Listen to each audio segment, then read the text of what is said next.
Morning student and welcome to my YouTube channel learn with Priya. हमने अभी तक की क्लास में क्या पढ़ा कि क्या कैरेक्टरिस्टिक होते हैं बिजनेस के, ठीक है, बिजनेस ऑर्गेनाइजेशन के। फिर सिग्निफिकेंस क्या होते हैं। फिर हमने पढ़ा कि प्रॉब्लम्स क्या होते हैं बिजनेस ऑर्गेनाइजेशन में। हम अगर बिजनेस ऑर्गेनाइजेशन करने जाते हैं हमें क्या क्या प्रॉब्लम्स फेस करनी पड़ती हैं, ठीक है। आज की क्लास में हम पढ़ेंगे कि consideration in establishing new business. अगर हम एक न्यू बिजनेस स्टार्ट करने जाते हैं, जैसे कि ये चैप्टर न्यू है, promotion of business chapter second, ठीक है। और इसमें पहला टॉपिक क्या है, consideration in establishing new business. अगर हम एक न्यू बिजनेस स्टार्ट करने जाते हैं, नया बिजनेस करने जाते हैं, तो हमें क्या क्या चीज़ें कंसिडर करनी चाहिए, क्या क्या चीज़ें ध्यान में रखनी चाहिए, ठीक है। तो पहला क्या है, selection of line of business, कि हम कौन सी लाइन, किस लाइन में, मतलब कौन सी नेचर का बिजनेस करेंगे। Selection of line of business का मतलब क्या है, the first thing to be decided by entrepreneur is the nature and type of business is undertaken. Enter an industry which is in growth phase and thus have higher profits. पहला क्या चीज़ है कि selection of line of business से क्या मतलब है कि हम देखें कि हम किस नेचर का बिजनेस करना चाहते हैं। हम बिजनेस तो करना चाहते हैं पर नेचर क्या है बिजनेस का, सेकेंडरी है या मैन्युफैक्चरिंग है या ट्रांसपोर्ट करने का है, क्या कौन से नेचर या कौन से टाइप का हम बिजनेस करना चाहते हैं। तो ये पहला चीज़ है जो हमें कंसिडर करना चाहिए अपने बिजनेस को स्टार्ट करने से पहले। फिर और हमें वो इंडस्ट्री या वो बिजनेस करना चाहिए जिसमें हमें क्या दिख रहा, higher possibility of profit, profit की पॉसिबिलिटी ज़्यादा दिख रही हो, जिसका फिर क्या हो कि हम इसको करेंगे तो हमें इसमें प्रॉफिट जो है ज़्यादा मिलेगा, इसमें प्रॉफिट जो है हायर होगा। दूसरा, the decision will be influenced by the customer requirement in market and also the kind of technical knowledge and the entrepreneur for producing goods. ये क्या कहता है कि हमारा डिसीजन इस पे पहला तो ये नहीं, वो नेचर होना चाहिए। पहले तो हम देखेंगे कौन सी नेचर का हम बिजनेस करना चाहते हैं, और अगर हम अपना डिसीजन लेना चाहते हैं हम किसके बेसिस पे लेंगे कि ये देखना चाहिए कि जो हम बिजनेस करेंगे, जिस नेचर का हम बिजनेस करेंगे उसमें प्रॉफिट होगा या नहीं। जिसमें ज़्यादा प्रॉफिट होगा हम उस नेचर का बिजनेस करेंगे।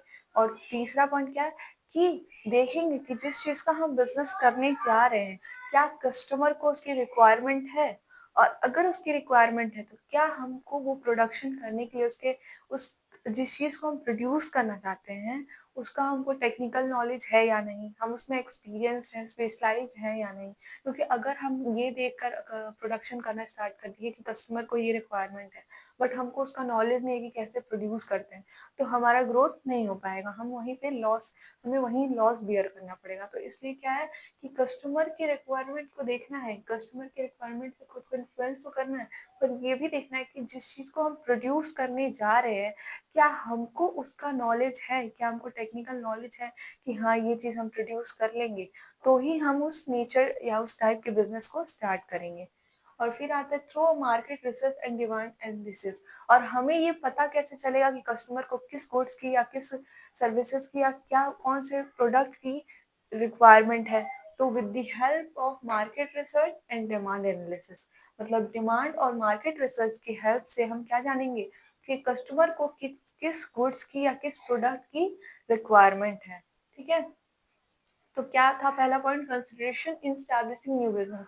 एक नया बिजनेस स्टार्ट करने से पहले हमें क्या क्या चीज़ें ध्यान में रखनी चाहिए, तो कौन सी नेचर का हम बिजनेस करना चाहते हैं। और अगर हम ये चूज करना चाहते हैं कि हमें कौन सा नेचर लेना चाहिए तो हमें क्या चीज़ ध्यान देना चाहिए कि क्या बोलते हैं, हम जिस चीज़ को बिजनेस, जिस चीज़ में बिजनेस करने जा रहे हैं क्या क्या उसमें हमको नॉलेज है या नहीं, क्या हम उसको प्रोड्यूस कर रहे हैं जो चीज़, उसका हमको टेक्निकल नॉलेज है या नहीं। कस्टमर के रिक्वायरमेंट के बेसिस पे अगर करेंगे तो ये चीज़ ध्यान देनी है कि हमें टेक्निकल नॉलेज है या नहीं और उसमें प्रॉफिट होगा या नहीं, ठीक है। अब दूसरे पॉइंट पर आते हैं, साइज ऑफ द फॉर्म। अगर हम बिजनेस कर लिए, हमने नेचर चूज कर लिया हम किस नेचर का करेंगे, तो हमें ये देखना है कि हम उसकी साइज क्या रखेंगे, लार्ज स्केल पे करेंगे, स्मॉल स्केल पे करेंगे या मीडियम में करेंगे, किस किस स्केल पे अपना बिजनेस को स्टार्ट करेंगे, क्या साइज रहेगा हमारे फॉर्म का, ठीक है।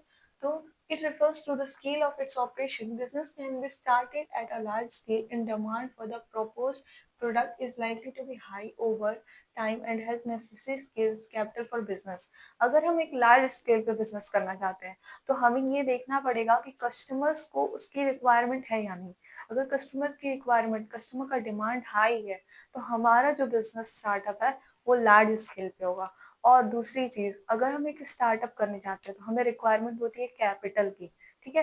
तो हमारे पास क्या अवेलेबल है, उतना जितना हमें कैपिटल चाहिए उतना अवेलेबल है, तो ही हम लार्ज स्केल पे करेंगे। या फिर हमारे पास लेबर है कि नहीं, जो स्किल नॉलेज है, टेक्निकल नॉलेज है, वो उतना अवेलेबल है कि नहीं जितना हमें ज़रूरी है। तो ये सब चीज़ देखकर ही अपने फॉर्म के साइज रखेंगे।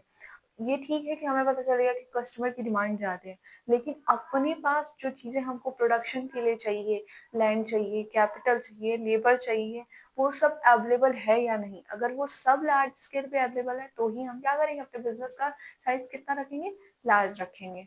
Business should be started at a small or a medium scale if the market condition are uncertain and risk are high. अगर रिस्क ज्यादा है, जो हम बिजनेस करने जा रहे हैं अगर उसमें अभी रिस्क ज्यादा है, तो हम अपना स्टार्टअप अभी स्मॉल स्केल पे करेंगे। अगर हमें ये नहीं पता है कि कौन से रिस्क असर्टेन में अचानक से क्या चीज़ अचानक से हो जाएंगी, अगर हम उसके बारे में नहीं नॉलेज है, तो हम अपना बिजनेस जो भी स्टार्ट करने जा रहे हैं वो स्मॉल स्केल पे या मीडियम स्केल पे होगा, ठीक है। लेकिन अगर हम उसके बारे में सब कुछ अवेयर है, कस्टमर के बारे में पता है, डिमांड के बारे में पता है, हमारी रिक्वायरमेंट जितनी चाहिए उतनी सब अवेलेबल है, तो हम कौन सा स्केल पे करेंगे, लार्ज स्केल पे। फिर आता है फिजिकल फैसिलिटीज। फिजिकल फैसिलिटीज का मतलब होता है availability of physical facility including machines, equipment, building supportive services is an important factor to be considered at the start of business. The decision relating to this factor will depend on the nature and size of business. Physical facilities का क्या मतलब है, जैसे कि हमें जो भी require, physical का मतलब हो गया जितनी चीजें हम वर्क करते हैं तो हम यूज करते हैं, जैसे लेबर का यूज करते हैं, मशीन्स का यूज करते हैं, जितनी भी चीजें यूज करते हैं जिससे हमारा प्रोडक्शन होता है, जिसमें फिजिकल का मतलब जिससे हेल्प लेकर हम अपने प्रोडक्शन को वर्क करते हैं, प्रोडक्शन वर्क करते हैं, ठीक है।